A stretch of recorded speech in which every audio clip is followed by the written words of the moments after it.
আসসালামু আলাইকুম। পড়শি ৩ মাথা থেকে মাদ্রাসা পর্যন্ত ৫২৫ ফিট রাস্তাটি হিয়ারিং করা কমপ্লিট হয়েছে। কাজ সম্পন্ন হয়েছে। কাজটি আজকেই সম্পন্ন হলো প্রায় সন্ধ্যা নাগাদ। আপনারা দেখতে পাচ্ছেন যে এই রাস্তাটা আগে ছিল আপনার বৃষ্টিতে কাদা হয়তো যাওয়া যাইতো না। এখন মাটি বিছানার পর হিয়ারিং করার পর খুব সুন্দর লাগতেছে এবং মানে রাস্তার একটা সৌন্দর্য বৃদ্ধি পাচ্ছে। পাকা রাস্তা আর হিয়ারিং এর রাস্তার মধ্যে তফাৎ তো অবশ্যই আছে, তারপরেও খুব সুন্দর লাগছে এবং কাদা হবে না। খুব সুন্দর উপরে বালি বিছিয়ে দিচ্ছে।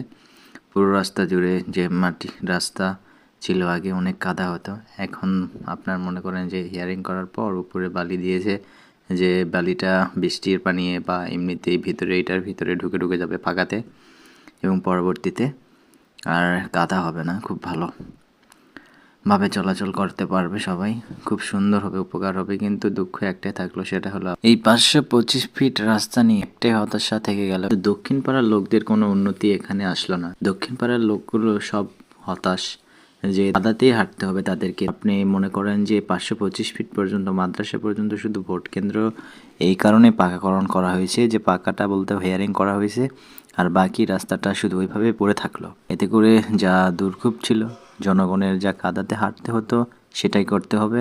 রাস্তার শেষ মাথা পর্যন্ত যদি পাকাটা করা যেত তাহলে অনেক ভালো হতো। ওই দিকের মানুষ ওইদিকে আরও বেশি কাদা হয়, এদিকের থেকে ওইদিকে আরও বেশি কাদা হয়। এখানে মূলত ভোট সেন্টার, এই উদ্দেশ্যে পাকাকরণ করা হয়েছে। তো পরবর্তীতে আবার কবে পাকা হবে আমরা জানি না, তবে আশা করি যে রাস্তাটা পাকা যেন হয় ভবিষ্যতে। হিয়ারিংই হোক, পাকার দরকার নেই, হিয়ারিং হোক, এটাই আমরা চাই। সবাই দোয়া করবেন গ্রামবাসীর জন্য যেন সবাই ভালো থাকে, সুস্থ থাকে এবং রাস্তা দিয়ে প্রতিনিয়ত চলাচল করতে পারে, বৃষ্টি ও কাদার হাত থেকে বাঁচতে পারে।